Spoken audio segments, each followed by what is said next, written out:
over here. So again, over here, what did we say? Just so it's on, it's recorded, and it's on record.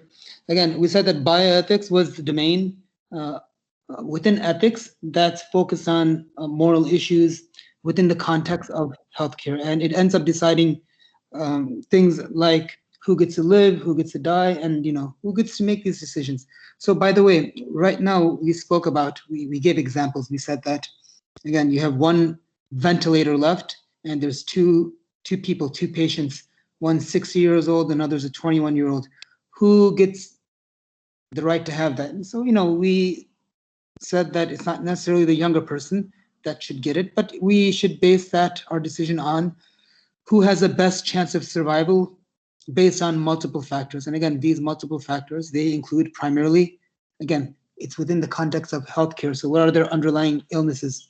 What's each one of what the prognosis for survival would be for each one of them. Along with that, we didn't get to say who gets to decide, right? So who decides this matter? Now, the other thing that, again, we didn't touch upon this is this. All right, so I'll give the example of the situation that I was in. About 2 years ago, my father had cancer, right? He had liver cancer, and he ended up in the intensive care unit, and he was on life support. Okay, now who gets to make that decision to put them on life support? That's the question to ask. So let me ask you, who makes that choice?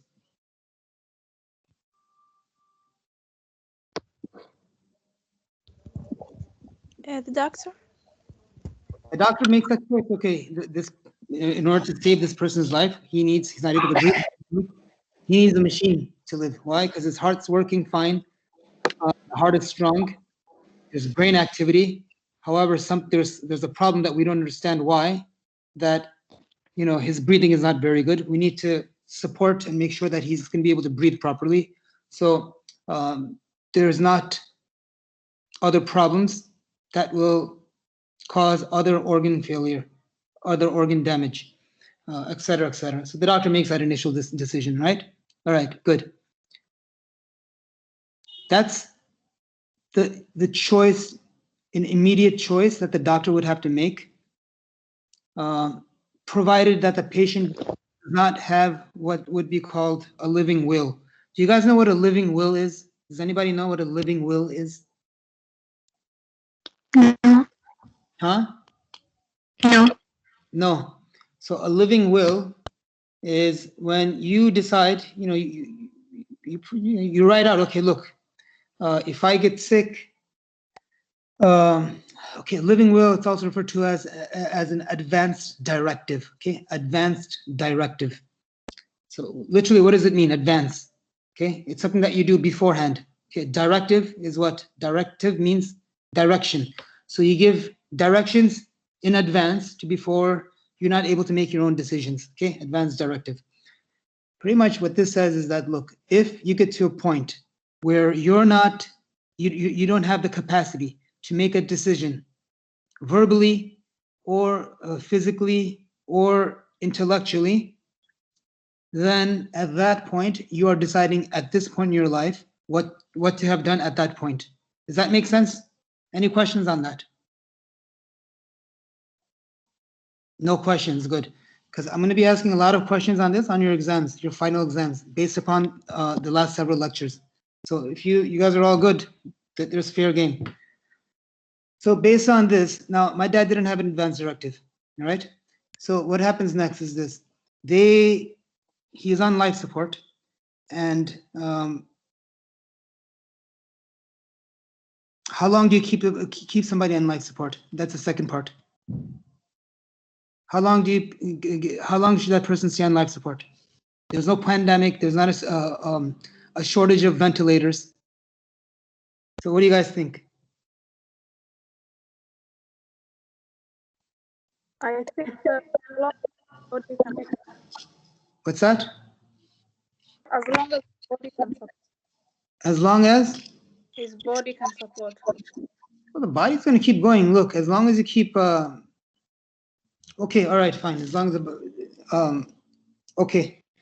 Um, perhaps okay, that could be one of the things. Who makes that decision though? As long as his body does it, but who is that? According to the doctor or again? No, one of the family. Huh? One of the family, I think.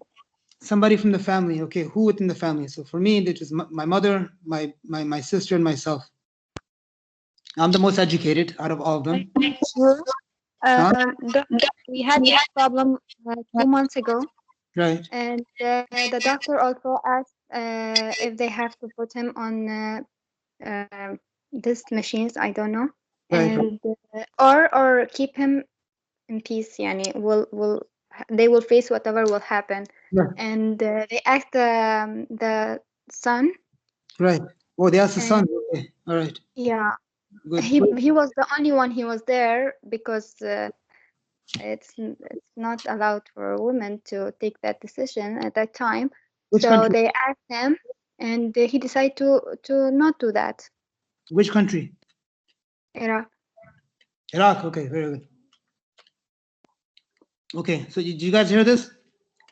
They let the son make the decision in terms of, do you put him on? Do you want your loved one to be on the life support or not? They didn't let the wife or the patient's mother or anything. But again, they chose a male. What do you guys think about that?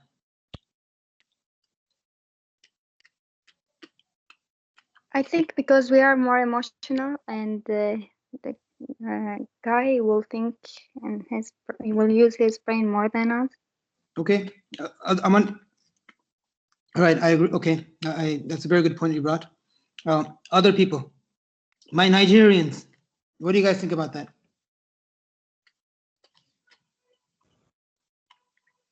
I think for Nigeria, it will mostly depend on the age of the person. If the eldest son is at least old enough, it will be at the hands of the son. But The son. Okay. So it's the same thing in Nigeria. You go to the male. You don't ask the female. if the son is young, it should be at the hands of the family, the brother of the man in particular. But you don't go to the women in Nigeria either. Is that right? No. No, Okay. no. We go to the women, but it's just the head. The next person, the closest person to the patient, that is the person that works. The closest person to the patient. It could be the wife, the closest and the eldest. I think that is what we do Okay. in Nigeria. Imagine. Who is this? Who's speaking? I don't care. Okay. What if it's, okay, the father, right? He's on life support. You need to make a decision. What if it's just a son, a mother? I'm sorry, the son, his wife, the son, and his sister or his daughter that's surviving. Okay, who gets to make this decision? Does the The son make wife, it? Does the wife? The They wife, will, wife. they will call the uncle, huh? the brother of the man. The We have brother. the wife. If there is wife, the wife will be the person to make the decision. The wife will get to make the decision. Yes. Can I say something different? I want the Nigerians to speak. Go ahead, because again, I don't know anything about Nigeria. Okay.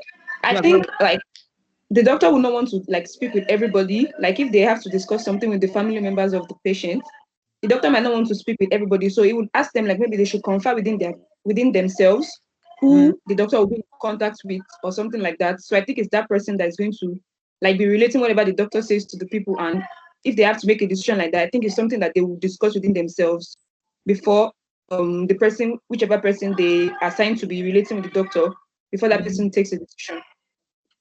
Okay, I respect that. Okay, very good. Who else is from Nigeria? Claire, Shimadiadi. Hello. Yes. Nigeria has a different traditional cultures and everything. Some might say they will give it to it will be at the hands of the wife of the man, but then for some part of Nigeria, they will have to confer with the man's family members, like his brother. And Got it. Got yeah. it. All right. Very good. Very good. I understand that. So again, there's a mixed cultural divide over there. There's a great cultural divide. over there. All right, very good. Who else? Anybody else from Nigeria that wants to comment? No. All right. I guess for the Middle East, is there any Syrian person here? Anybody from Syria or from Yemen? Anybody here? Any Yemeni students or Syrian students or Yes, I'm here. From Yemen. from where? Yemen. Yemen. Okay, what happens in Yemen? Who gets to decide? Actually, I don't know, but I think it's his parents. The father, the mother, or who? Or mother, yeah. The father. Father or mother. Sometimes a doctor. No, one person. The father or the mother. Who's the decision maker? Decision makers. It should be one. Okay, makers. All right, fine. Maybe both mother and father, but if it's just one, then it's who? I don't know really. The authority go to more towards the father than the mother? The father. Father. Okay. All right. Very good. Anybody else? Who is Haifa? Haifa Muhammad. Where are you from? Haifa. Haifa is absent.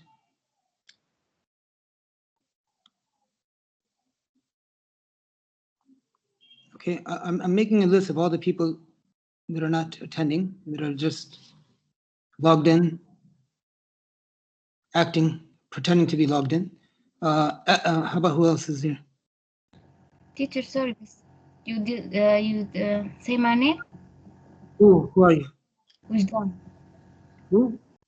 Wijdan. Wijdan, I didn't see your name. Okay, tell me. Yeah, I talking the Yemen also, right? okay, yeah. Okay, what? Right. Anybody else? Who else? Nura Jama. Nura, Yes, sir. what happens over there? Where are you from? From Somalia. I don't know. I think it can be the female and the male. I don't know. I'm not sure. Oh, you don't know. Because, yeah, I don't think there's a life. This kind of machines. I don't think they have it in Somalia. Yeah, I believe it doesn't. It's not everywhere. Hello. Okay. All right. Okay. Amal Ibrahim Zine Khari. She must be from Egypt. Hello, teacher. Yeah. Actually, I'm from Somalia, and I do have this kind of equipment, but just not everywhere. Not much, right? Okay. Good. Yeah. It's limited because it's very expensive, first of all. Yeah, they ask only male family members because the majority of Somalia is Muslim, so they just follow the Islamic law. Right. Okay. Women can't decide. Yeah. All right. Okay. I understand. Good. Good point. All right. What about? There's lots of blessings here. There's 3 blessings actually. So the blessings are all from Nigeria. You have enough information about Nigeria. In America, first of all, it doesn't make a difference if you're a male or if you're a female, if you're young or you're old. Actually, you have to be of legal age. Okay, so if you're 18 years old, then you're at the point to be 18 or 15. I forgot what the age was to make a decision. Then you're able to make that decision. Do you want, your loved one or that the person that you're responsible for to stay on life support or to be removed from it at that point? Now, within that's how that ends up being. It doesn't necessarily have to be the mother, a woman, or a man. That's irrelevant. The closest person would be that person. So again, it would go to the wife. The wife would make a decision as to what to do with it. Now, if the wife is not able to make a decision for whatever reason, then the next person would go to would be the children, and at that point, usually they come to some agreement based on within the family itself. Now, legally speaking, if between the families, you end up making a decision. Okay, as to who will make the choice. Most of the time, the families, like if it's children, then all the children they'll talk together and then they'll make a joint decision. Now, if that is not able to be possible, if the children cannot decide, okay, if one person wants to do one thing, another person wants to do another thing, then you can contest and have an emergency court hearing as to who would end up getting legal authority to make a decision. Okay, so the judge can actually appoint one, for example, if there's three children, the judge and the three children are not agreeing as to what to do. A judge can make the decision and give the power to one of the children to make the decision.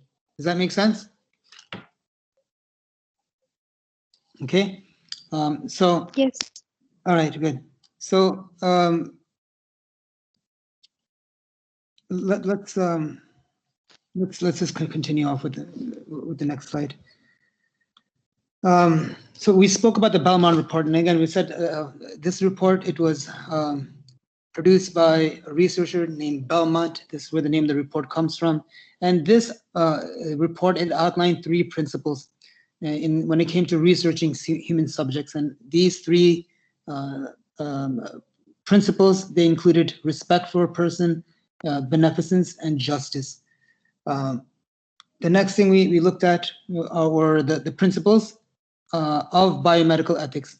And we said that there are 4 bioethical principles, and they are autonomy, beneficence, non-maleficence, and justice. Okay, so these 4 things, and we're going to be looking at each one of these individually.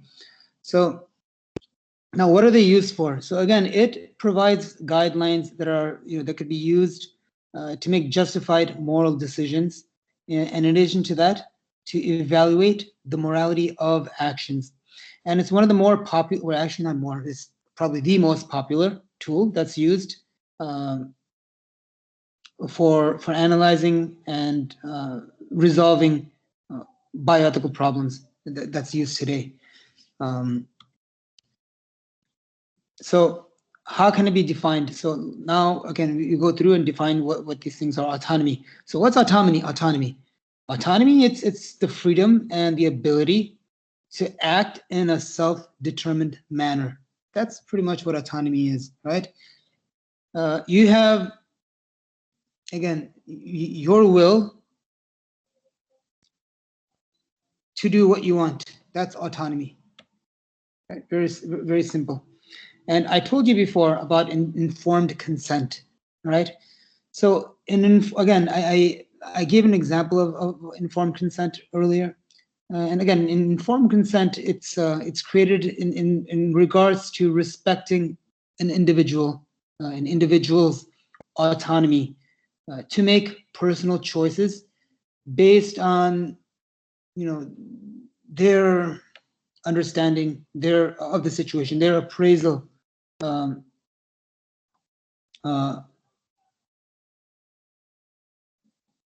of any given circumstance as to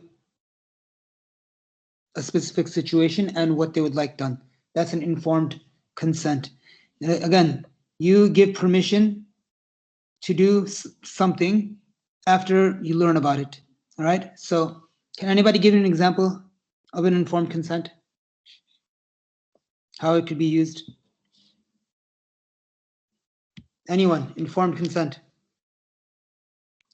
Can you guys give an example of that as to when we can use an informed consent or how it would be used?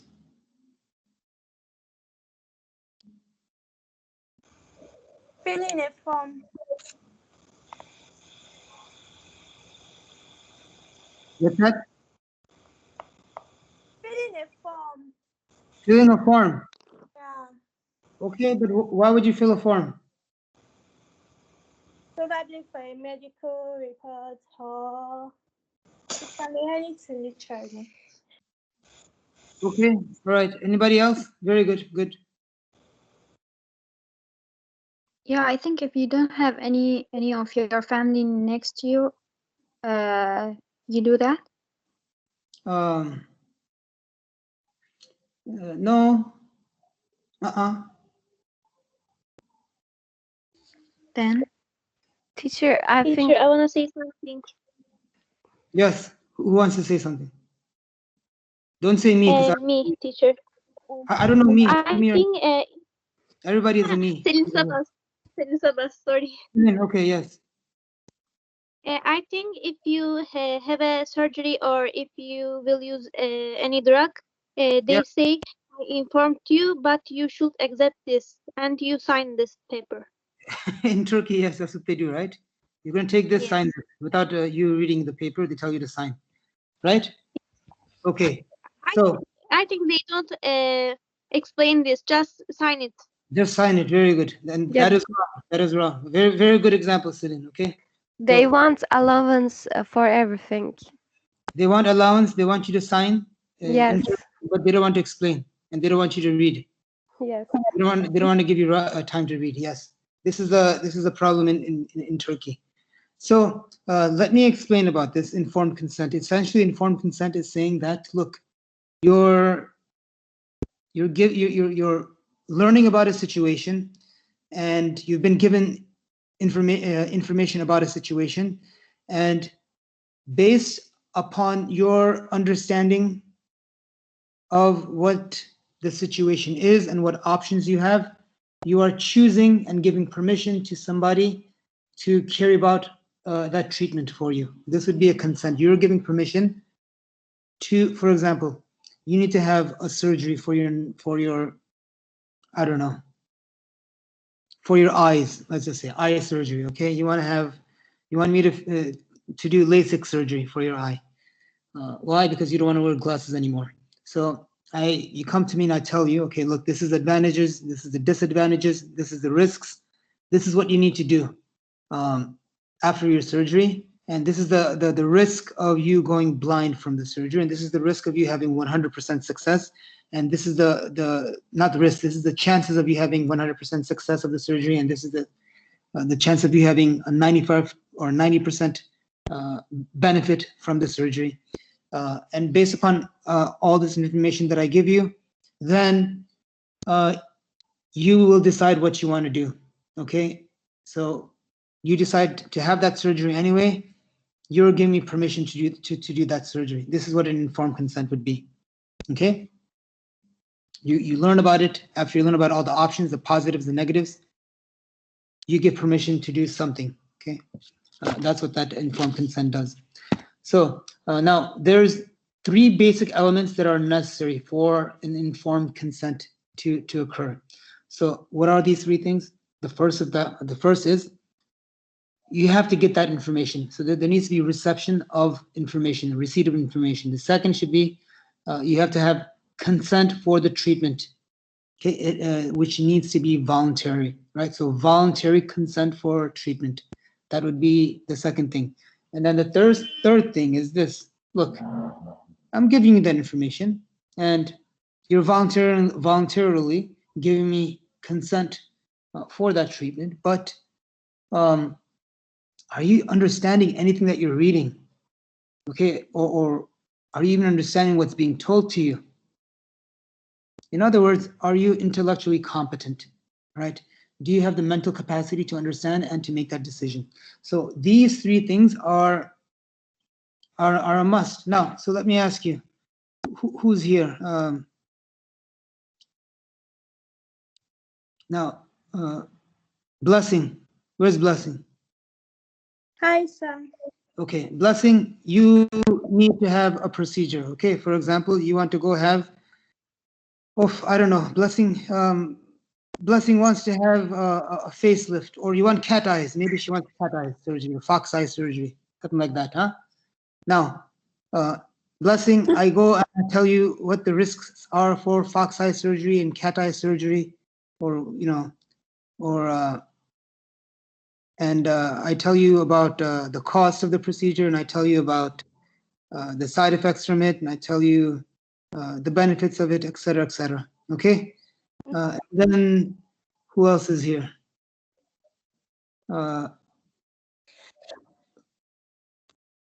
Khulud. Is Khulud here? Khulud is absent. Okay. So how about Khadra?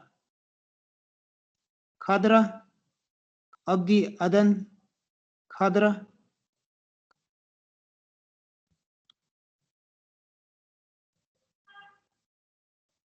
Okay. Khadra is also absent. Kauthar, are you here? Kauthar Imad. Yes, sir. Okay, so Kauthar is here as well. So now let's say you want to have the surgery as well, okay? The same surgery. I tell you all the information about the surgery. This fox eye surgery, your eyes are going to look like this, it's going to look like that. I have to use this type of anesthesia and I have to use this type of stitches, etc., etc., etc. Okay. Now, I gave you all the information, and you want to do this. You want to have the surgery. Is it okay to do the surgery on you?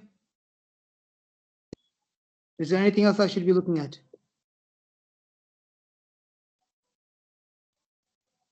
Yes? No? No, just the surgery. Just the surgery. Where is this person? Is not here. Absent.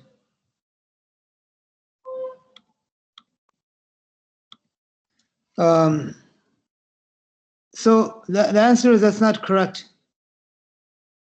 What if, who's the other person that I was using as an example? Who's the other person? Teacher, I'm Celine. Where are you? Celine, not Celine. I said Yes. somebody, the first person that I said, that's going to have that fox eye surgery. So now what if that person was drunk or intoxicated when I gave the information?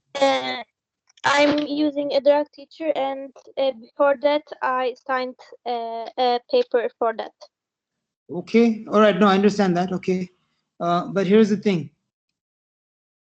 Two people want to have the surgery. Now, from both those people, one person, both people I gave, both patients, they gave me consent to do the surgery for them, okay? Both patients, they received the information, all right? Is that enough? I was asking you.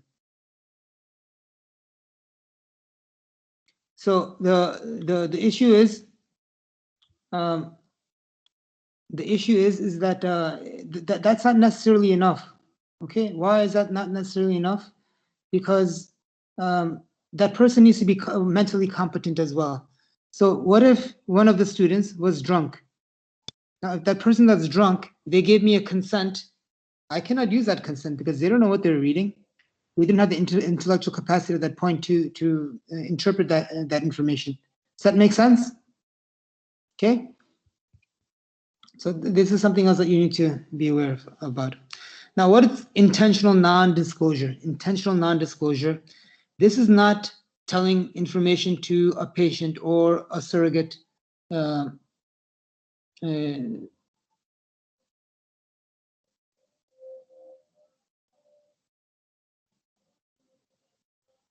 So, yeah, you don't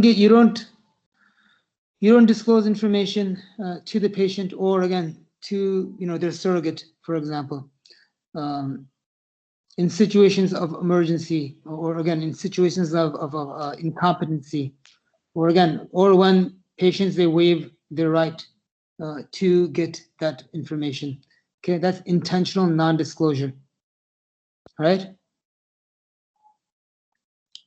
If there's an emergency situation, I don't have to tell you everything. Why? Because your life comes first. Saving your life is more important. Me doing CPR is more important than me telling you that the risk of CPR is that you have bruises and maybe a broken ribs.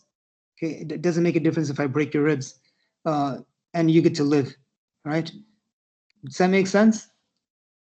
So again, that's intentionally. I'm not telling you that I might break your ribs by doing CPR. Intentionally, I'm waiving that. I'm leaving that out. So when you purposefully leave some information out. So what's HIPAA? HIPAA essentially is the Health Insurance Portability and Accountability Act. These are privacy rules. Their intention was to ensure privacy at the same time helping to make sure all the information on about a patient, it flows freely from one healthcare practitioner to other practitioner while maintaining privacy. Okay. So what's non-maleficence? So non-maleficence is the principle that's used to communicate the obligation to do no harm. Okay, that's it. Do no harm.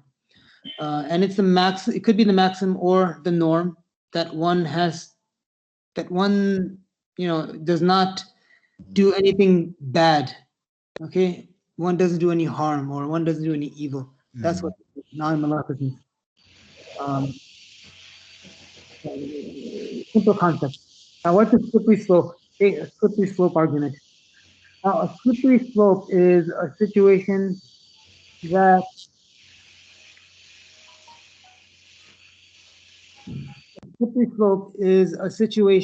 that it may be morally acceptable when the current primary event is being discussed or practiced, but one that later could hypothetically slip towards a morally unacceptable situation, right? So you decide to give leniency, all right, at one point, but then that leniency could be abused later on, all right? So, for example, let's just take a classroom example.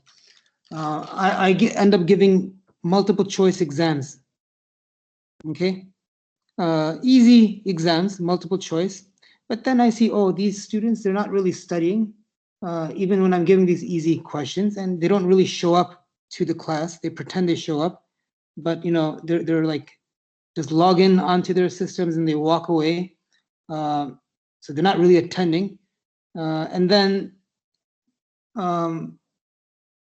they don't do their homework. They don't submit their homework on time. And then when I give the exams out, they don't do really good either in that exam because they're so easy. They still pass, but they don't do good. So now, if the students are continuing to behave like this, and I keep giving these easy exams, then what's happening is that they're not learning, right? So now, if I were to change that exam into something more challenging, for example, then what ends up happening? They're going to end up demanding, oh no, make all the exams like that. Make the final exam easy as well as the one before, like the exams that you gave before. Give the homework assignments easier as well as you've done previously in the past. So this is essentially what a slippery slope is. Again, it could hypothetically, it could slip towards a morally unacceptable situation down in the future. So hopefully you guys understand that. So what's the principle of beneficence? So the principle of beneficence, it is made up of performing deeds of mercy, of kindness, and of charity. So hopefully this sounds familiar to you. Mercy, kindness, and charity. So people take to action to benefit and to promote the welfare of other people. And it consists of, again, so it consists of performing deeds of mercy. It consists of performing deeds of kindness, as well as consisting of performing deeds of charity. So people take actions to benefit and to promote the welfare of other people. Unfortunately, this is not always the case. When somebody gets sick and you send them a bill for $100,000 or $80,000, or even worse, after they die, you send them a bill for $80,000. That's not really an act of charity now, is it? All right, you can't put a price on value and on life. But unfortunately, this is how the American medical healthcare system is. You end up, you have to sell your your organs in order to stay alive, and then you still die after you do that. Paternalism. What's the next one? Paternalism. Paternalism. All right. So paternalism is the deliberate overriding of a patient's opportunity to exercise autonomy because of a perceived obligation to beneficence, right? So you think that you know what's better than the patient does, and you end up making decisions for that patient, you believe that you are you're making the best choices, the best decisions for that patient because you know what's best for them. That's paternalism. Okay. Hopefully that makes sense. All right. Justice. What does justice refer to? Justice refers to fairness. Okay. Justice refers to treating people equally and without prejudice. And justice involves the equitable distribution of benefits as well as the equitable distribution of burdens as well. All right, that's what justice is. So along with that, distributive justice refers to the fair allocation of resources. Okay, fair allocation. That's distributive justice. Social justice, this represents the position that all people of a society should have the same rights, they should have the same benefits, okay, and they also should have the same opportunities. Social justice. All right, what's unavoidable trust? So in most cases, patients have no option but to trust the nurse. They have no option but to trust a technician or any other healthcare professional. Again, when the patient is at the point of needing to receive care. Okay, that's what unavoidable trust is. Now, where is this? Unavoidable trust, yeah. Now, human dignity. When it comes to human dignity, so human dignity is defined as a state or quality of being worthy of honor or worthy of respect. Okay, human dignity, the state or quality of being worthy of honor or respect. So nurses are given the responsibility of protecting a patient's dignity during all nursing care. So, a lot of the times, the nurse is the primary person that guards, that protects that patient's dignity during a medical procedure. Okay. All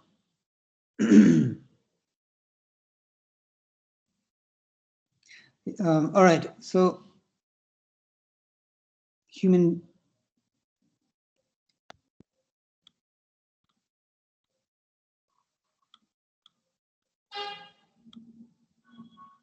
All right, next one is patient advocacy. So what does it involve? Patient advocacy, it involves nurses that are trying to identify the unmet patient's needs and then follow up to address these needs appropriately, okay? This is, again, the nurse championing, being the voice for the patient, okay? To follow up for their needs. To see what they need and to speak for them and to try and get those things for them. Chimidadi, you have a question? Yes, Chimidadi, go ahead. You can speak.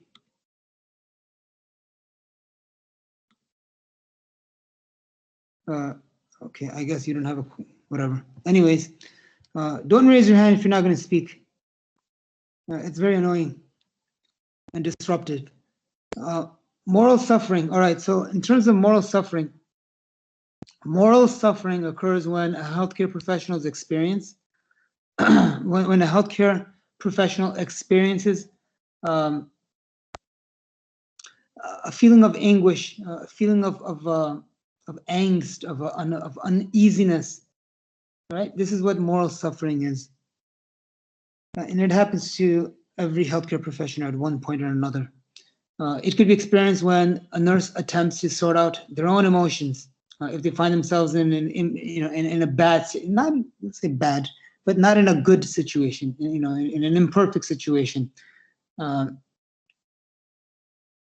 could be morally unsatisfactory.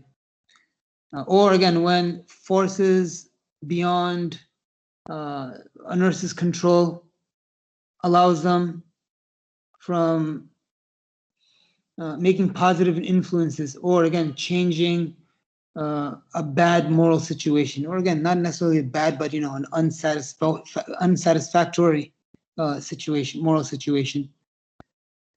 So the next one talks about.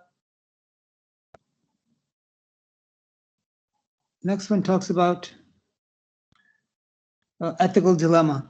So ethical dilemma. This is a situation in which an individual is, they're forced. Not necessarily forced, but again, they're in a compelling situation to choose between two actions that are going to have an effect on the overall well-being of somebody. Okay, could be yourself, could be somebody else, and both actions could be reasonably justified as being good, but neither action is readily justified as good.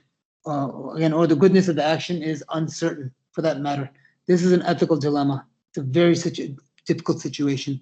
It's not easy. So again, kind of like think about along the lines of ventilators and choosing who gets one and who doesn't. So critical thinking, right? This is what each and every single one of you needs to focus on and develop yourself on. Is anybody from Afghanistan over here? Anybody from Afghanistan? Any student from Afghanistan?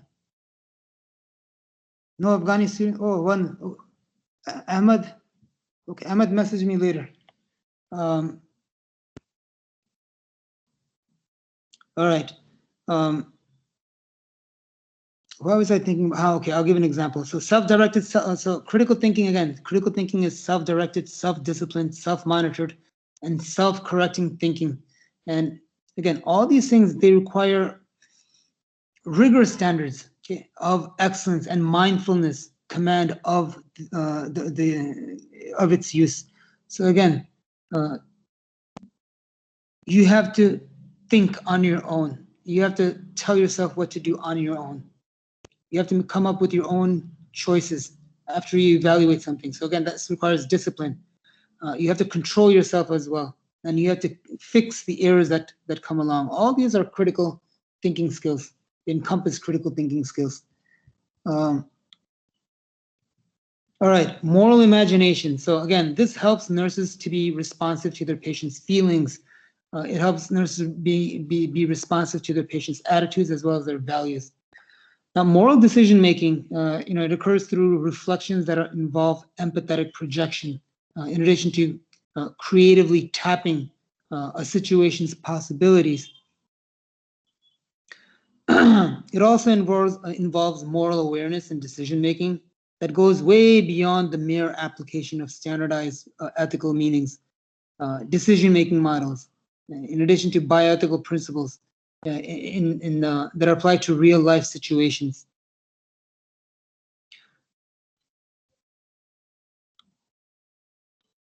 So what ends up being in reflective practice, right? So reflecting on actions involves looking back on one's action, okay? Reflecting on actions involves looking back on one's action. A lot of you guys don't do this, right? Think about the things that you do and why you did these things and what the consequences of these things are. The vast majority of you guys do not do this. I'll say 99% of you do not do this. And this is a shame. You guys are all adults now. You're at least 18 years old. You need to be responsible for yourself. You need to be reflective of your actions, especially with you, all of you, being in the healthcare sector. Your mistakes will cause the death or dismemberment or disability of somebody. This is not a game. Okay, this is real life situation. When people trust you with their health, this is a big privilege that you gain. So do not take that light. You can't put a price on health. Everything else is useless. All the wealth of the world is useless if you don't have health. So the 4 topics approach to ethical decision making. All right, 4 topic approach to ethical decision making. All right, so these are case-based approaches, right? And they allow a nurse, a doctor, and somebody working within the healthcare field to be able to create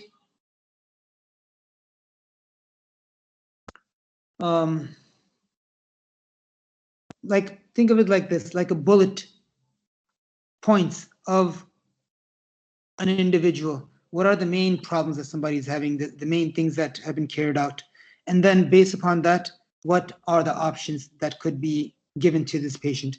This is what this would be, okay, this 4-topic approach. So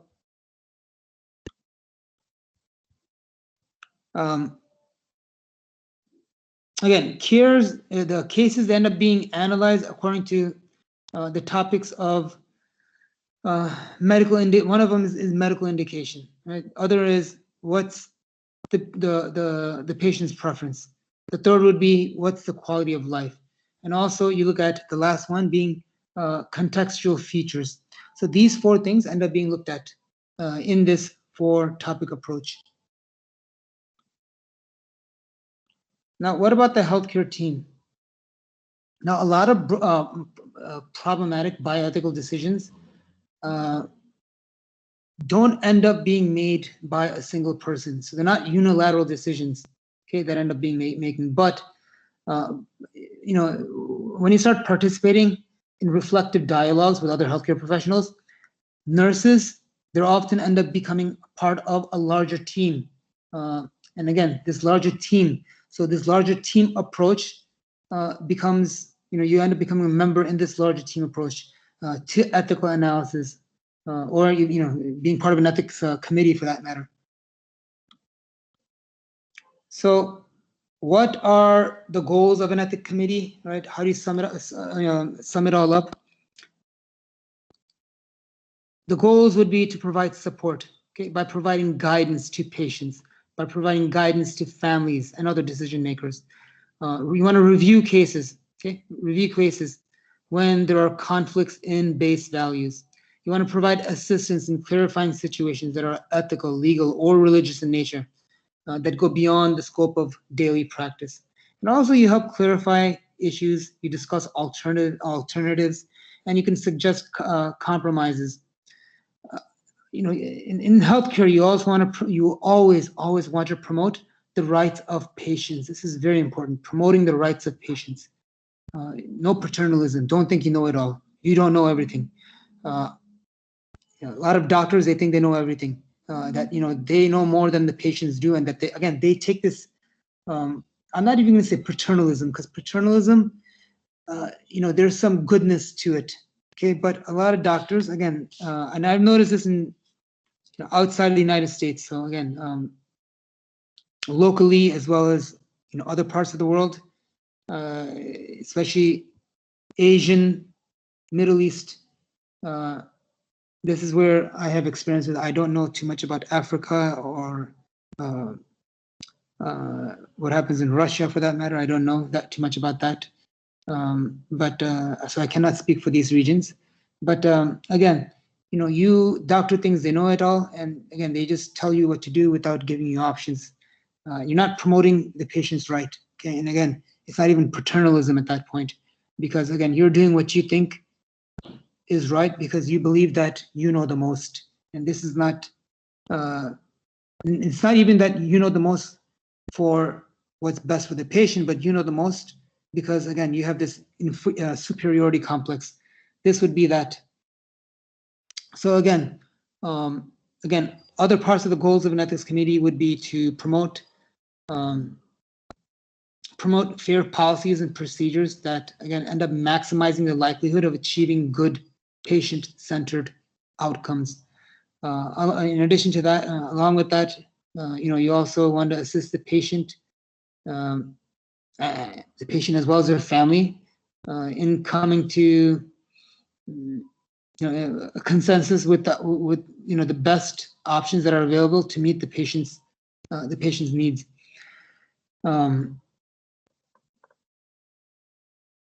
Also, you want to enhance, the other goal of the ethics committee would be to enhance to improve the ethical tenor of both healthcare organizations as well as the profession. All right, so that is all for for this lecture. Stop recording. All right.